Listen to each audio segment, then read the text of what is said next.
Assalamu alaikum student, my name is Shami and you are watching my YouTube channel Conceptual Academy with Shami। अगर आप channel में first time आए हैं तो आप चैनल को क्या करें, सब्सक्राइब करें और बेल आइकन को हिट करें ताकि नेक्स्ट आने वाली तमाम नोटिफिकेशन आपको मिलती रहें। हम क्लास 9 के कुछ लेक्चर डिस्कस कर रहे थे चैप्टर नंबर 2 से। फ़िज़िक्स काइनेमेटिक्स वाला चैप्टर था जिसके तकरीबन 6-7 लेक्चर में डिस्कस कर चुका हूँ। आज का जो लेक्चर है वो हमारा लास्ट लेक्चर होने वाला है चैप्टर नंबर 2 से, यानी कि काइनेमेटिक्स का जो चैप्टर है उसमें से लास्ट टॉपिक को आज हम डिस्कस करेंगे। इस टॉपिक के अंदर हम जानने की कोशिश करेंगे। टॉपिक का नाम है मोशन ड्यू टू ग्रेविटी। क्या है टॉपिक का नाम? है motion due to gravity. Gravity की वजह से जो मोशन हो रही होती है उस चीज़ को हम डिस्कस करेंगे। बात समझ में आ गई? मोशन हो रही है, किसकी वजह से हो रही है? ग्रेविटी की वजह से। जितने भी मोशंस वगैरह होते हैं ग्रेविटी की वजह से, उनको डिस्कस करेंगे आज के टॉपिक के अंदर। तो देखते हैं मोशन ड्यू टू ग्रेविटी क्या होता है। लेट सपोज अगर मैं एक छोटी सी एग्जांपल से स्टार्ट करूं, किसी भी सर्टेन हाइट में से कोई सी भी हाइट हो, आप सपोज़ कर लें कि आप क्या कर रहे हो, अपने घर के छत के ऊपर खड़े हुए आप क्या कर रहे हो, एक ही टाइम के अंदर साइमल्टेनियसली दो ऑब्जेक्ट को, डिफरेंट मैसेस वाले ऑब्जेक्ट को क्या करें, फॉल करवा दें, नीचे की तरफ क्या करवा दें, फॉल करवाएं। तो वो क्या करेंगे, वो दोनों एक साथ आके ज़मीन को हिट करेंगे। बात समझ में आ गई? ज़मीन को हिट करेंगे। शर्त यहाँ पे ये है कि मास डिपेंड नहीं करता है या फिर ऑब्जेक्ट का साइज़ डिपेंड नहीं करता है। ग्रेविटी की जो अट्रैक्शन होती है वो सब पे, यानी कि हर उस ऑब्जेक्ट के ऊपर सेम लग रही होती है, चाहे वो उसका मास ज़्यादा हो या कम हो, या उसका साइज़ ज़्यादा हो या कम हो, इसके ऊपर डिपेंड नहीं करती है ग्रेविटी। ग्रेविटी हर उस ऑब्जेक्ट को, हर छोटे से छोटे मास वाला हो या बड़े से बड़े मास वाला ऑब्जेक्ट हो, सबको क्या करती है, इक्वल वैल्यू के साथ अपनी तरफ क्या करती है, अट्रैक्ट करती है। बात समझ में आ गई? तो अगर इसी एक्सपेरिमेंट को क्या किया है, एक साइंटिस्ट थे जिनका नाम था गैलीलियो, उन्होंने एक एक्सपेरिमेंट के थ्रू उसको परफॉर्म किया था। उन्होंने एक क्या लिया था, एयर फील्ड वैक्यूम पंप लिया था। एयर फील्ड वैक्यूम सिलेंडर ले लें या पंप ले लें, एयर फील्ड था ये। एयर इसके अंदर क्या थी, या आप यूँ कह सकते हैं कि इसके अंदर क्या था, एयर फील्ड आप कह सकते हैं, air field, FILD, air field. क्या था, सिलेंडर था, कोई एयर फील्ड सिलेंडर था। उन्होंने क्या किया था, दो सेम तरह के ऑब्जेक्ट, सेम तरह के, पहले तो उन्होंने एक्सपेरिमेंट को परफॉर्म किया, सेम ऑब्जेक्ट को मतलब क्या किया, किसी सर्टेन हाइट में से रिप्लेस किया, तो उसके ऊपर भी क्या हो रही थी, वही कंडीशंस अप्लाई हो रही थी। बाद में उन्होंने क्या किया, एक पत्थर टाइप का लिया, इसको आप सपोज़ कर लें कि ये क्या है, एक स्टोन है। दूसरा आप सपोज़ कर लें कि ये कोई पीस ऑफ पेपर है या लीफ है, सही है। इन दोनों को क्या किया, गैलीलियो ने इस एयर फील्ड पंप के अंदर क्या किया, एयर फील्ड सिलेंडर कह दें या पंप कह दें या गिलास ट्यूब कह दें, कुछ भी कह दें, इसको गिलास ट्यूब कह दें, एयर फील्ड गिलास ट्यूब, इसके अंदर एयर मौजूद है। उन्होंने क्या किया, सेम हाइट से साइमल्टेनियसली दोनों ऑब्जेक्ट को जब ड्रॉप किया तो दोनों ऑब्जेक्ट क्या हो रहे थे, मतलब क्या हो रहा था, ये जो स्टोन था ये क्या कर रहा था, ग्रेविटी को जल्दी आके हिट कर रहा था, बट जो लीफ था वो स्लोली, यानी कि आफ्टर स्टोन के हिट करने के कुछ देर बाद लीफ आके क्या कर रहा था, इसके ग्राउंड को, यानी कि इसको सपोज करें कि ये क्या, इसकी ग्राउंड है, क्या है, ये जो भी आपके पास गिलास ट्यूब है इसका ये ग्राउंड है, तो इसको आके हिट कर रहा था, स्टोन पहले हिट कर रहा था, लीफ बाद में हिट कर रहा था। इससे ये पता चला कि ये क्या हो रहा था, यहाँ पे प्रेजेंस ऑफ एयर था, यहाँ पे क्या थी, हवा मौजूद थी, प्रेजेंस ऑफ एयर, यानी कि हवा की मौजूदगी में जब इस एक्सपेरिमेंट को परफॉर्म किया गया तो लीफ ने क्या किया, कुछ टाइम ज़्यादा लिया, एक्स्ट्रा टाइम लिया, किससे, स्टोन से एक्स्ट्रा टाइम लिया, लेने के बाद ग्राउंड को आके हिट किया। जबकि स्टोन की बात करें तो स्टोन क्या हुआ, लीफ से पहले पहले ग्राउंड पे पहुंच गया।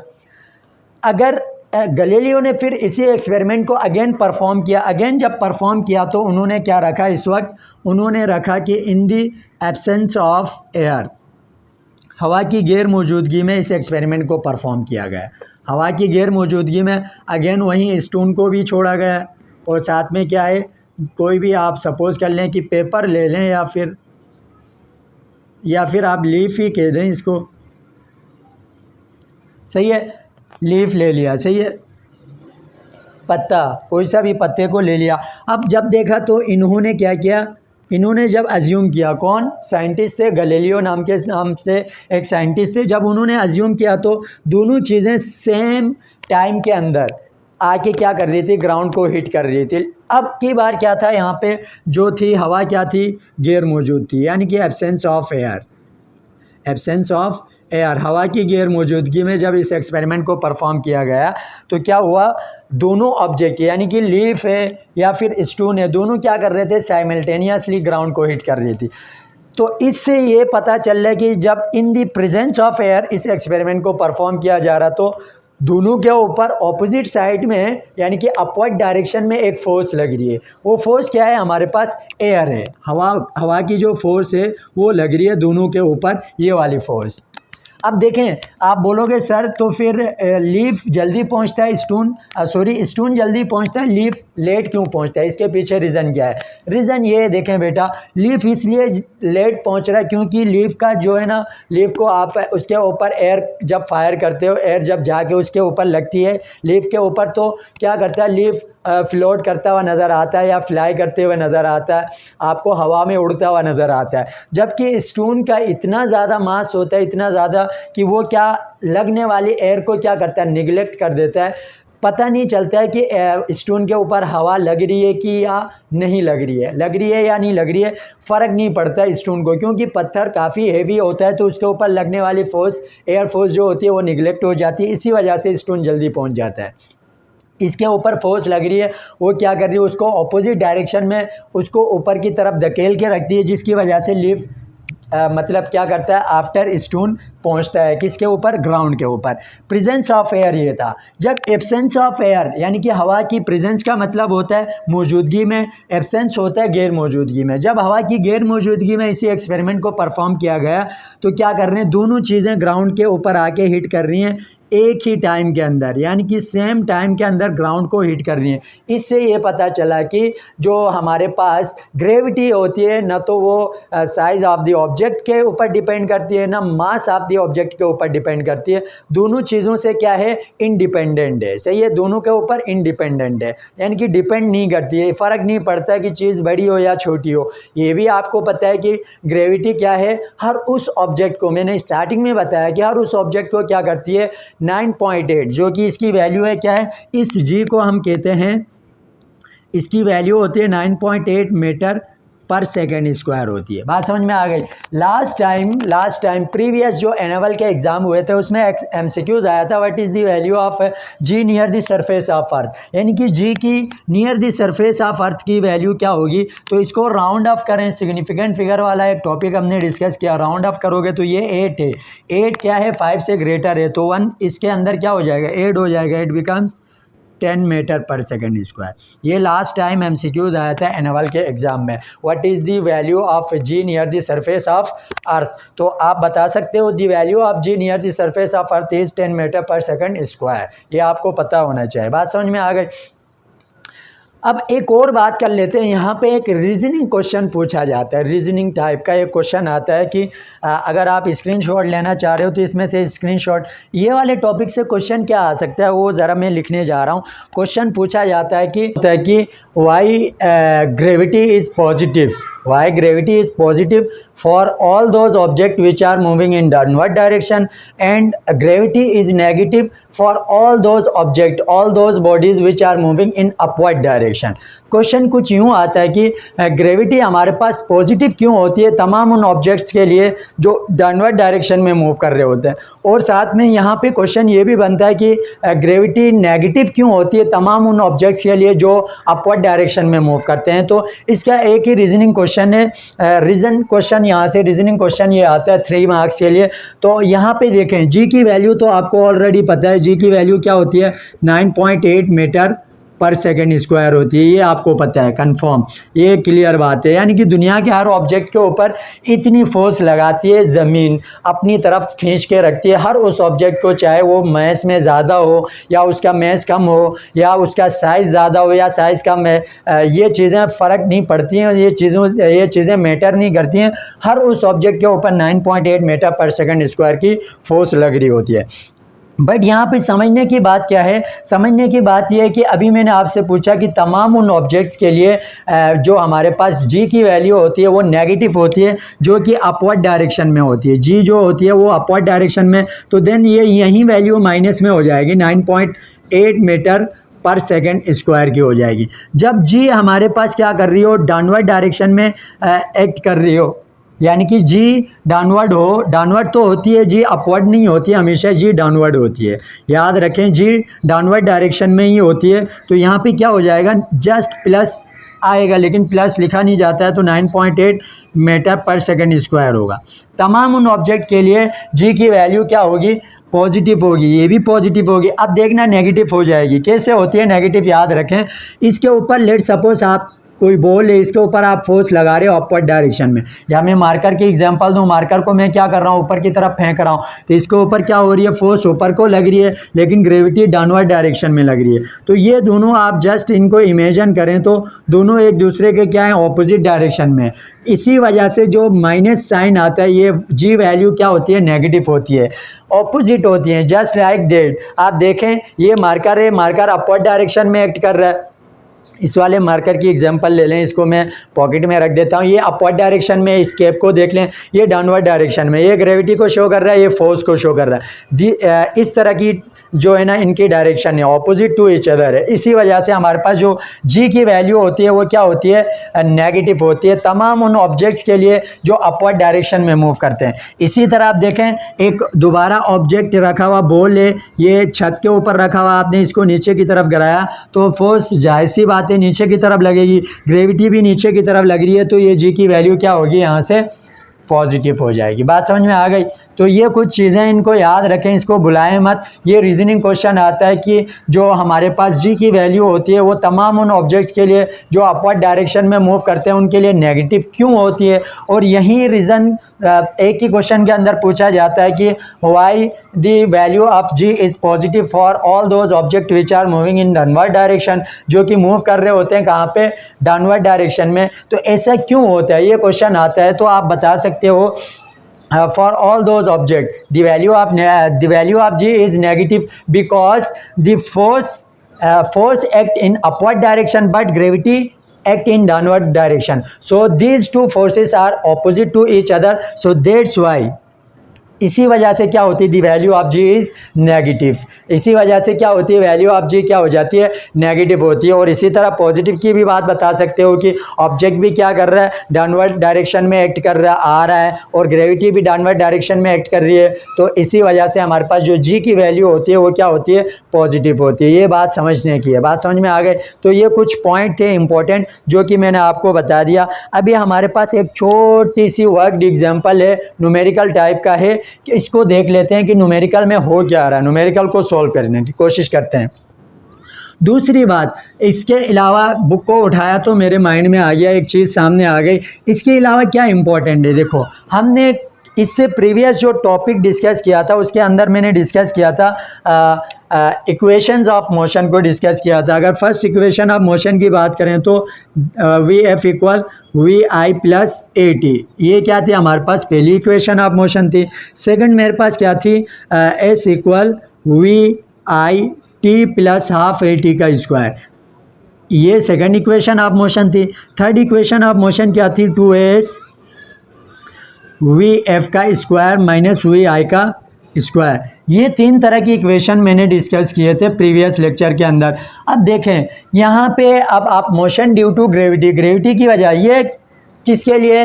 तमाम वो क्लासिकली मूव करने वाले ऑब्जेक्ट्स जो ज़मीन के ऊपर ऊपर क्या कर रहे हैं, वो मूव कर रहे हो। जैसे कि एक साइकिल वाला जा रहा है, साइकिल लेके, मोटर बाइक वाला जा रहा है, बाइक को लेके, कार वाला जा रहा है, ट्रक वाला जा रहा है, बस वाला, ट्रेन, ये सब सिचुएशंस के अंदर इन 3 इक्वेशंस का हम यूज़ करेंगे।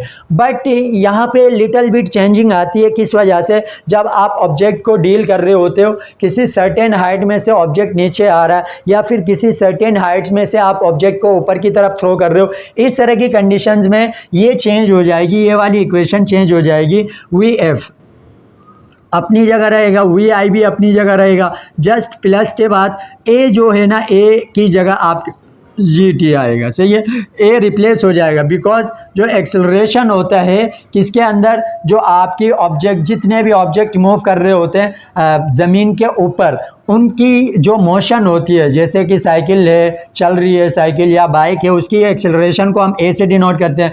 जबकि कोई ऑब्जेक्ट किसी सर्टेन हाइट में से फॉल कर रहा है या किसी सर्टेन हाइट में से किसी ऑब्जेक्ट को आप अपवर्ड डायरेक्शन में थ्रो करते हो, तो उसका जो उसके ऊपर बनने वाला एक्सेलरेशन होता है उसको जी कहा जाता है, और इसी को कहा जाता है एक्सेलरेशन ड्यू टू ग्रेविटी।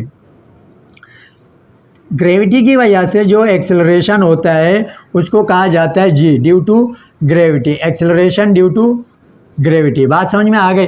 ये वो एक्सेलरेशन है जो ग्रेविटी की वजह से हो रहा है, ये वो एक्सेलरेशन है जो कि यानी कि बॉडी चल रही है, चेंज ऑफ वेलोसिटी, यानी कि वेलोसिटी में चेंज आता है तो एक्सेलरेशन विल बी प्रोड्यूस। ये मैंने आपको डिफाइन करके बताया था कि स्कोप क्या होता है एक्सेलरेशन में, तो ये सारी चीज़ों में मैं जाने की कोशिश नहीं करता हूँ।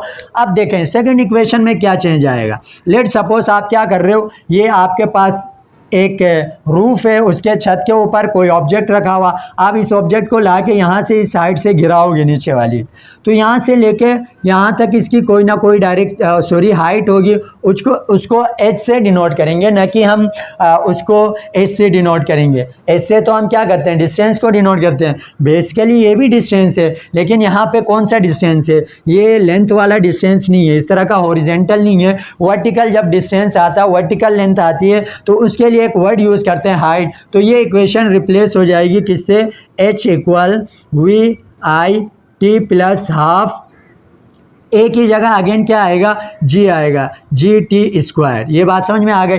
थर्ड इक्वेशन ऑफ मोशन की बात करें तो इसमें क्या चेंज आने वाला है, 2a की जगह g आएगा, s की जगह h आएगा, 2gh, 2as की जगह क्या हो रहा है, a रिप्लेस हो रहा है किससे, g से, s रिप्लेस हो रहा है किससे, h से। तो बस ये चेंजिंग आ रही है, इसको याद रखें, 2gh इक्वल वी एफ का स्क्वायर, ये चीज़ें तो वहीं रहनी है, चेंज नहीं होना, वी आई का स्क्वायर, यानी कि फाइनल का स्क्वायर माइनस इनिशियल का स्क्वायर। तो ये लिटिल बिट चेंजिंग आती है किसके अंदर, equations of motion, first equation, second and third equation of motion, A replace with G and S replace with H for all those object which are moving due to gravity. Gravity की वजह से जो motion हो रही होती है, उन तमाम ऑब्जेक्ट के लिए लिटिल बिट चेंजिंग आएंगी इक्वेशंस ऑफ मोशन के अंदर। बात समझ में आ गए?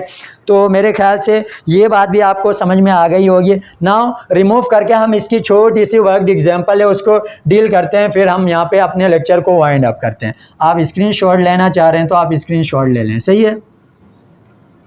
अब हम क्या करते हैं, एक छोटी सी एग्जांपल है, एग्जांपल को डिस्कस करते हैं ताकि हमें पता चले कि एग्जांपल में क्या, हर टॉपिक से रिलेटेड एग्जांपल होती हैं, ताकि हम क्या हो जाएं, उस टॉपिक से गो थ्रू हो जाएं कि टॉपिक के अंदर हो क्या आ रहा है। देखें हमारे पास मैं स्टेटमेंट रीड करता हूँ, पेज नंबर है आपके पास 52, आप पेज नंबर 52 पे देखें।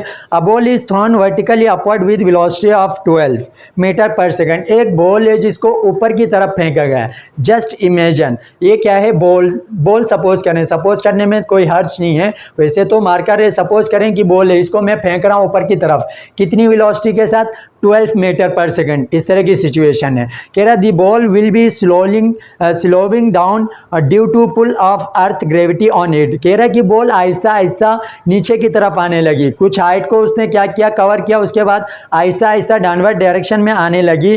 क्यों, वजह क्या थी, इसके पीछे लगने वाली ग्रेविटी इसको नीचे की तरफ लेके आ रही थी। And will return back to earth, और एक टाइम ऐसा आया कि वो अर्थ के ऊपर आके क्या करी, फॉल करने लगी, गिरने लगी।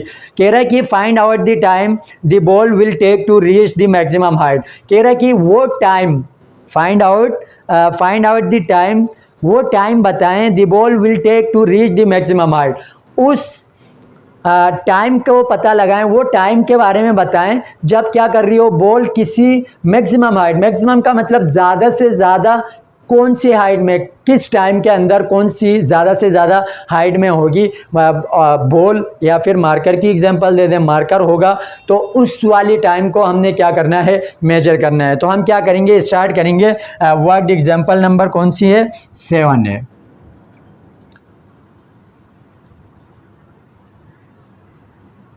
क्या है हमारे पास, वर्ड एग्जाम्पल नंबर 7 है। This is the last example of chapter number 2 kinematics. क्या है, डेटा बनाते हैं हम। सबसे पहले डेटा क्या बनेगा देख लें।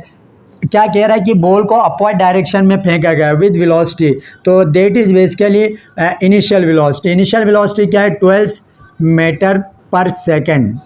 सही है, इनिशियल वेलोसिटी क्या है, 12 मीटर पर सेकंड है।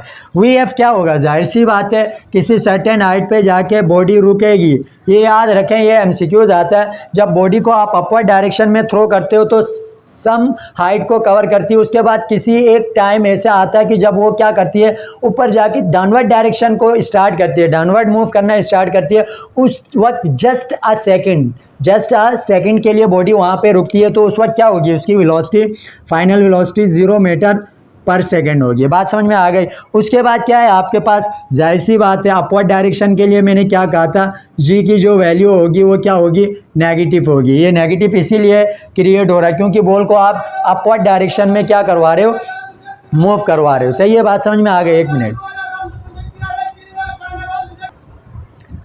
हाँ जी, समझ में आई बात। जी की वैल्यू क्या होगी हमारे पास, नेगेटिव होगी क्योंकि अपवर्ड डायरेक्शन में मूव कर रहा है। पूछ क्या रहा है हमसे, रिक्वायर्ड में पूछ रहा है, रिक्वायर्ड में हमसे पता करवा रहा है कि टाइम बताओ कि उस वक्त उसका टाइम क्या होगा, यानी कि मैक्सिमम हाइट को जब बॉडी मैक्सिमम हाइट में होगी उस वक्त उसका टाइम क्या होगा, उस वक्त कितना टाइम उसने कवर किया होगा।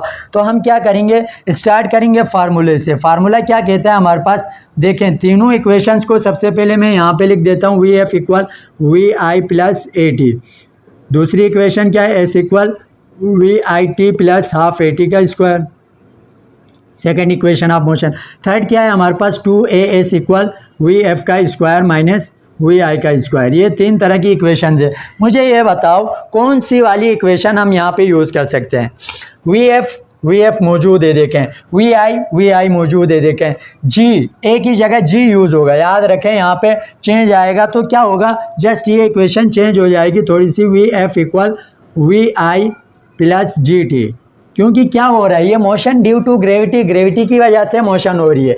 क्यों भाई, ग्रेविटी की वजह से कैसे हो रही है, बॉल को ऊपर फेंका, बॉल किसी हाइट को कवर करी, उसके बाद डाउनवर्ड डायरेक्शन में आ रही है, नीचे की तरफ आ रही है। वजह क्या है, because there is a force and that force is basically known as force of attraction of gravity. Force of attraction of gravity की वजह से बॉडी नीचे आ रही है, तो मोशन ड्यू टू ग्रेविटी हुआ ये वाला। तो इसी वजह से यहाँ पे क्या आएगा, इसमें लिटिल बिट चेंज आएगा, V F equal V I plus G T होगा।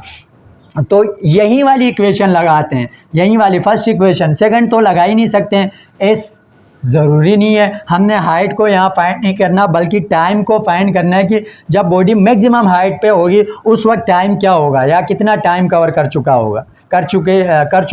चुकी होगी बॉल, तो ये पता लगाना है। थर्ड भी नहीं लग सकती है तो फर्स्ट को ही लगा के हम क्या करते हैं, इक्वेशन को सॉल्व करने की कोशिश करते हैं। V F equal V I plus A T, A T नहीं करते हैं बल्कि जी टी करते हैं क्योंकि जी के फॉर्म में दिया हुआ है तो जी टी की फॉर्म में लिखें। अब देखें इक्वेशंस के अंदर क्या हो रहा है, वी आई प्लस हो रहा है, इधर आके क्या होगा, माइनस होगा, तो जी टी अपनी जगह रहेगा, वी एफ माइनस वी आई हो जाएगा।